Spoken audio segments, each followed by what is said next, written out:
arrancas con tu primer tema. Ah, bueno. Bueno, licenciado, usted sabe que en la economía dominicana ha sido una de las economías que más ha crecido en América Latina. Tenemos bueno, 2 décadas creciendo de manera continua y, pero mucha gente dice que no percibe el crecimiento en la calle, en los hogares. Entonces, hay un fenómeno ahí que la gente no entiende y se pregunta, pero bueno, ¿cómo que si estamos creciendo tanto, entonces nosotros en la casa no lo percibimos y no lo asimilamos? Ahí para que usted nos arroje un poco de luz y la gente pueda entender en términos llanos qué está pasando y por qué en muchas ocasiones no se traduce en los hogares más humildes la bonanza y el crecimiento que dice haber en el Banco Central y en los informes económicos. Definitivamente que esa ha sido una discusión de carácter histórico que ha tenido la economía. En sus inicios, el gran desafío que había entre los economistas era cómo calcular el tamaño de una economía y cómo crece ese tamaño de la economía durante un año generalmente. Y bueno, en su momento un economista decidió dedicarse a estudiar el tema y logró desarrollar la técnica para calcular lo que hoy se denomina el Producto Interno Bruto.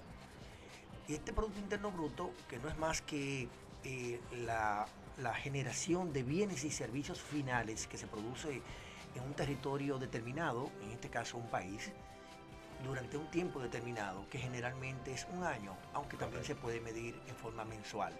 El caso es que el tamaño de una economía es calculado sobre la base de ese indicador o esa variable económica que se llama PIB, Producto Interno Bruto. Ahora, ¿qué pasa? Hoy día, incluso desde hace un tiempo, no solamente en la República Dominicana, sino también en muchos otros países, se cuestiona acerca de que el PIB no representa a toda la población de un país y que muchas veces ese PIB solamente crece en las grandes empresas o crece en los bolsillos de las personas o grupos sociales que reciben los mayores niveles de ingreso o en cambio un grupo de ciudadanos cuestionan, incluso descartan, descalifican los números que se dan acerca del crecimiento económico, en este caso particular del PIB, que es de lo que estamos hablando, y dicen que no lo representa porque, bueno, la economía no crece en sus hogares, como dice el Banco Central o dicen las autoridades oficiales o los organismos internacionales, o bien no crece en los bolsillos de cada uno de los ciudadanos que reciben menores ingresos y por eso entonces terminan descalificando el indicador.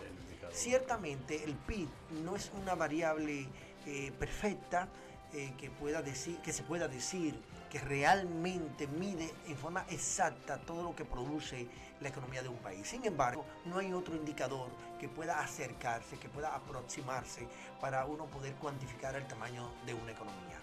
Yo creo que, por lo tanto, hoy día la economía dominicana tiene entonces otro desafío.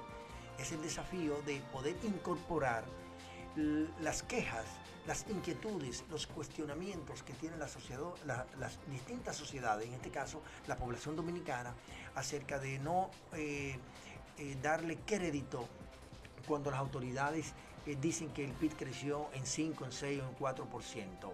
Y a ese descrédito en el que muchos ciudadanos le atribuyen no tener esta variable económica, es lo que desde otro litoral de otras ciencias, en este caso las ciencias sociales, se le denomina el imaginario social. Y resulta que en el imaginario social de la República Dominicana, la gran mayoría de la población e incluso los que hacen opinión pública como son ustedes, terminan descalificando cuando las autoridades oficiales dicen que la economía creció en un tanto por ciento. Entonces digo que el desafío que tenemos nosotros los economistas es entonces ahora poder incorporar lo que entiende la población llana sobre el tamaño de una economía, sobre si creció o no creció. Yo le voy a poner un ejemplo tal vez más particular para que el que nos está escuchando, incluso viendo por los medios de la internet, pueda tener una mejor idea de lo que estoy diciendo. Nosotros estamos en el mes de diciembre Y ustedes saben que una de las celebraciones más importantes que se efectúa en el mundo occidental, en el mundo cristiano, es el de la celebración de la noche de Navidad o la noche buena, como le llamamos nosotros los dominicanos. Y bueno, ¿qué resulta? El Banco Central dice que la inflación en el país de enero a noviembre es de 3.06%. Sin embargo, para el imaginario social no es verdad que el costo de adquisición de los artículos que conforman la canasta para hacer una buena cena de Navidad, como la que normalmente se hace típicamente en cualquier hogar dominicano, moro de guandules o arroz blanco con cerdo asado, pollo asado, ensalada rusa y bueno, algún pastelón, o bien un pastel en hoja o una telera, lo básico. El alcohol también no se puede quedar, sí, una botella de ron. Pero sin embargo, en este ejemplo, un vinito. En este ejemplo que estoy poniendo no lo consideré porque quise limitarme solamente sí, porque no es parte de la canasta. La cena de Navidad, que yo creo que en el hogar más humilde, por lo menos algo de eso se hace. Cierto, y resulta que en el cálculo que yo he realizado, la inflación de la cena de Navidad para este año 2019 estaría rondando entre un 17 y un 17% y un 27%. Sin embargo, la tasa de inflación del Banco Central dice que es 3.06%. De ahí que el imaginario social, este cálculo que yo realicé es un cálculo basado en encuestas que se hacen en los supermercados, en los principales supermercados del país. Estamos hablando de 10 supermercados. Cabe destacar que sí lo he visto varias veces en varios supermercados. Porque soy un estudioso de usted verifica los precios y eso. Y otras cosas, el punto de partida de un análisis es la observación. Y entonces, basada en la observación, entonces pude determinar, monitoreando, el comportamiento de los precios del año 2018, particularmente diciembre, versus diciembre del 2019, y me da ese dato.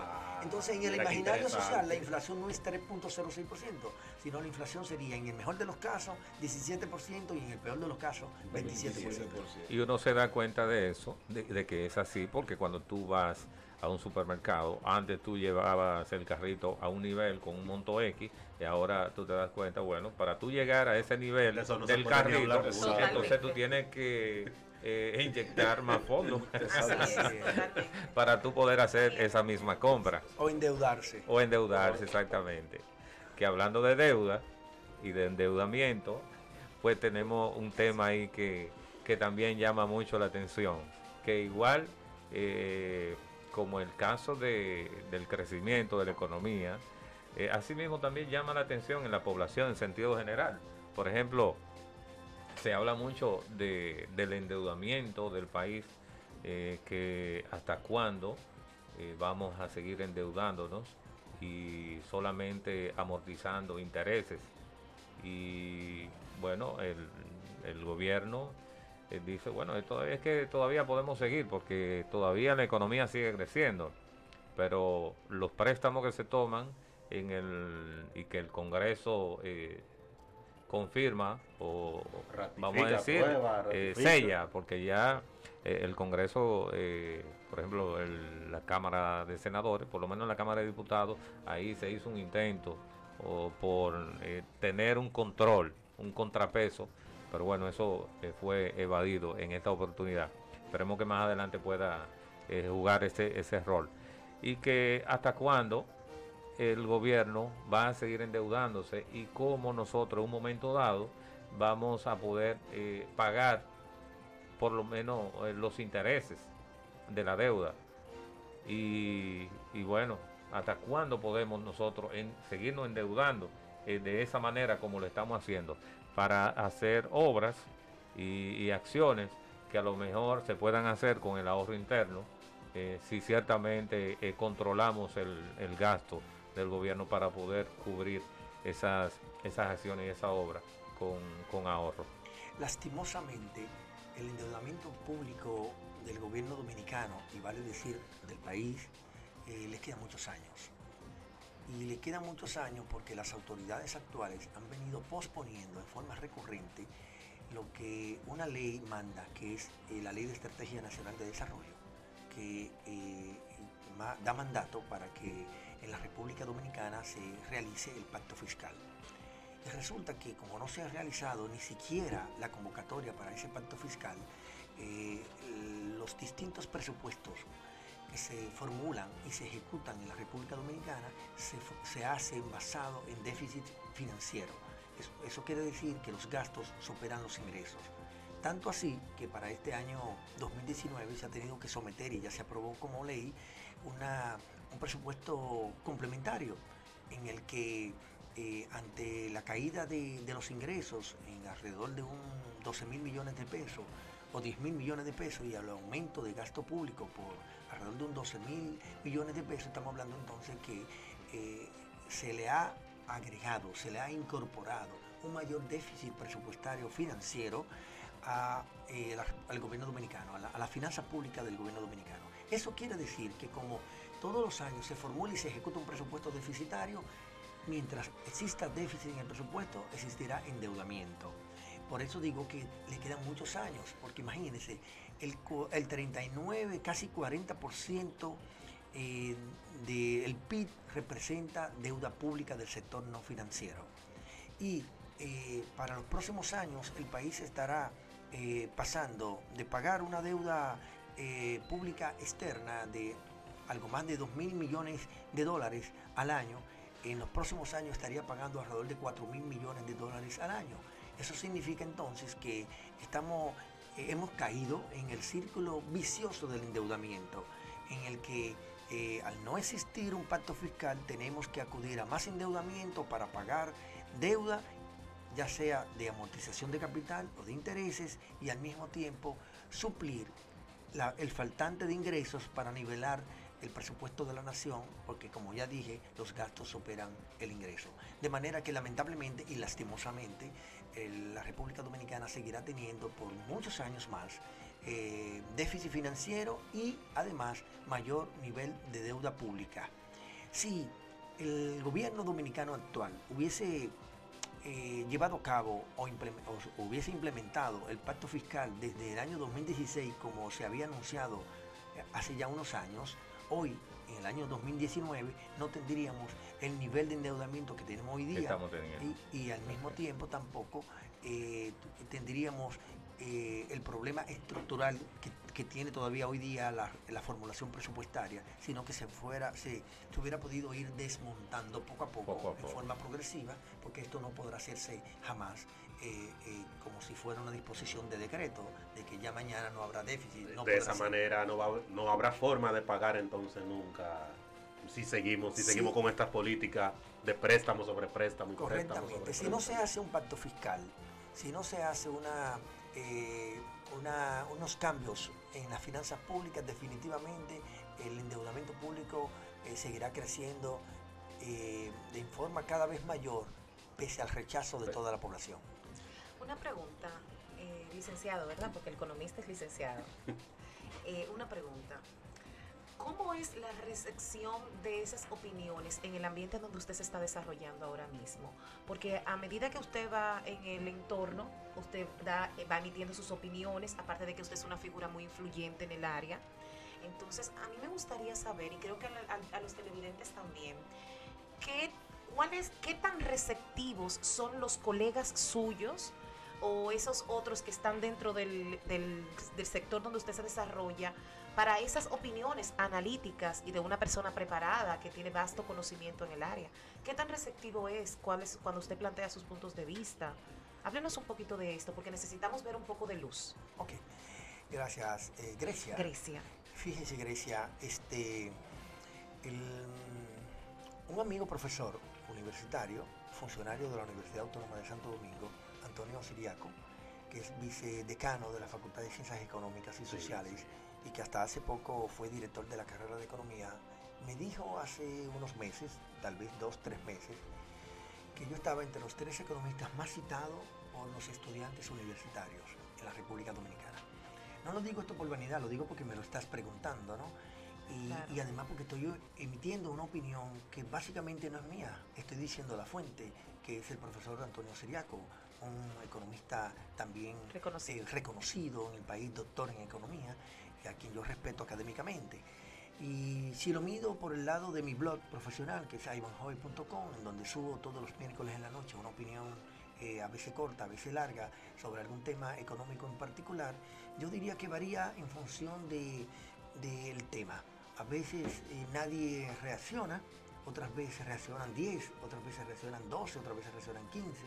Si lo mido por el lado de mi cuenta de Twitter, @IvanHoy, cuando son temas de economía, yo siento que la receptividad es menor que si son temas políticos, pero yo he podido alcanzar hasta más de 2000 reacciones en temas económicos cuando lo he abordado a través de mi cuenta de Twitter. Si lo hago a través de Facebook, la interacción es, diría que aceptable. Son muchas, o no muchas, pero sí diría que semanal, 10 o 15 personas me preguntan. Y si es a través del periódico también que escribo, el periódico especializado que se llama El Dinero, que escribo semanalmente, por el espacio que me da en el periódico, que es una página completa, asumo que el blanco de público al que está dirigido el periódico, que es para empresarios, comerciantes, profesionales y público interesado en los temas económicos, entiendo, porque creo que soy el único articulista que tiene una página completa en forma permanente, creo que algún nivel de receptividad debe haber a través de ese periódico. Bien. De manera que no sé si satisfago tu pregunta. Yo quisiera también saber en forma exacta cuál es el nivel de reacción que tienen mis opiniones. Porque fíjate, Grecia, y esto tal vez resulte un poco fuerte decirlo, pero lo voy a decir. En todas las carreras existe envidia, y más si lo hace un nacional.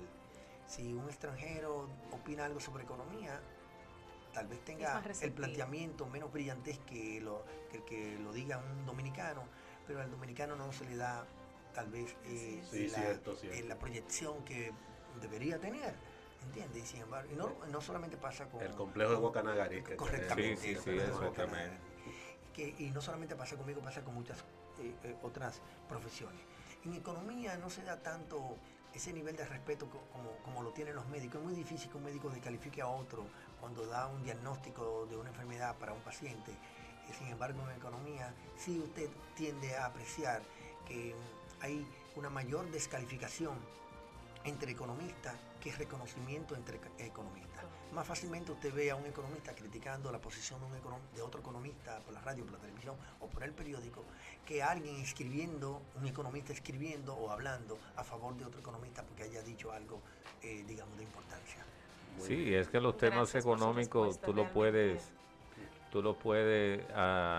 virar dependiendo del litoral donde tú estés, porque y más si tiene una afiliación política, puede descalificarte totalmente lo que tú le estás argumentando, el planteamiento que tú le estás haciendo, te lo puede tratar de desmontar, inclusive con justificaciones que nada tienen que ver en sí con el planteamiento que tú le estás haciendo. Eso es tan así, Rafael, que lo que tú dices, que dependiendo del litoral político en el que uno se encuentre, uno encuentra calificación o descalificación. Pero así fíjate, para tal vez agregarle valor a lo que estás diciendo, también ocurre en los mismos partidos en los que uno pertenece. Cuando tú estás en un partido, como en mi caso, que duré 42 años en el viejo partido, en el Cascarón, y ahora que estoy en el nuevo partido de la Fuerza del Pueblo, usted encuentra colegas que si te ven potencial como profesional, entonces buscan la manera de no dimensionar o de no potenciar tus planteamientos o tus opiniones. Y si no te la descalifican, se quedan callados. Así es. Eso pasa en todas las áreas. Sí, pero el celo es una cosa terrible. Es una cosa increíble. Pero en el caso de la economía, como es una carrera que se expone tanto a la opinión pública, porque normalmente se está hablando acerca de los temas. Por ejemplo, ahora a final de año, casi todos los economistas nos referimos al balance económico del año que va a cerrar. Y entonces estamos más expuestos. Es muy distinto, por ejemplo, al arquitecto. No se expone tanto digamos, a la vorágine de los medios de comunicación, de las opiniones públicas, así como de otra carrera también. Mire, en ese punto de la economía, usted sabe que el turismo tuvo una baja sensible en los últimos meses ha tenido una baja sensible. En el segundo semestre del año. Fue muy fuerte. El ministro de Turismo dice que a partir de ahora, la temporada alta, se recupera el turismo. ¿Usted cree, porque el gobierno se fija metas, que es posible que el gobierno pueda alcanzar las metas que se trazó con relación a la cantidad de turistas y a los recursos que genera el turismo aquí en República Dominicana? El cumplimiento de metas tan específicas como son la del sector turismo en cuanto a, digamos, ocupación hotelera o ingreso de turistas de las diferentes zonas geográficas del mundo, no depende exclusivamente de las políticas públicas que puede implementar un gobierno. Yo le puedo poner el siguiente ejemplo. Si el juicio político por el que podría atravesar el presidente Trump ahora en los próximos meses llega a prosperar e incluso a desencadenar en situaciones embarazosas para él, muy probablemente que la economía norteamericana entre en una situación de por lo menos de espera, y eso afectaría el turismo de lo que vienen del territorio norteamericano, que son los más. Cierto. Entonces, y si a eso usted le agrega lo que pasó en el pasado reciente con algunas situaciones que se presentaron, lamentables todas, en el turismo dominicano, que sí afectaron el ingreso de turistas al país, pues obviamente no creo que las metas puedan cumplirse. Y es más, recientemente hubo un accidente, ciertamente un accidente en donde más de 15 ciudadanos rusos se vieron involucrados de manera lamentable, y muchos de ellos han tenido que ser hospitalizados y todavía siguen hospitalizados algunos de ellos. Eso estoy seguro que va a repercutir también en el turismo ruso hacia la República Dominicana. No porque el destino no sea seguro, sino porque cuando la gente conversa y habla, digamos los rusos, cuando estén en su país, le estarán hablando ya no solo de los bien que lo pasaron, sino de lo trágico en que terminó, y mucha gente terminará tal vez hasta entrando en temor y en pánico. Cierto. De manera que yo no le veo buen augurio, no le doy buen augurio a que las metas del turismo dominicano se puedan cumplir, lamentablemente. Así es. Bueno, licenciado, vamos a hacer una pequeña pausa y retornamos en breve ya con la parte política para que el licenciado Ayban J. Cortiñas nos pueda dar su parecer e informaciones relevantes en torno a las aspiraciones del doctor Leonel Fernández y de la Fuerza del Pueblo. Vamos a una pausa.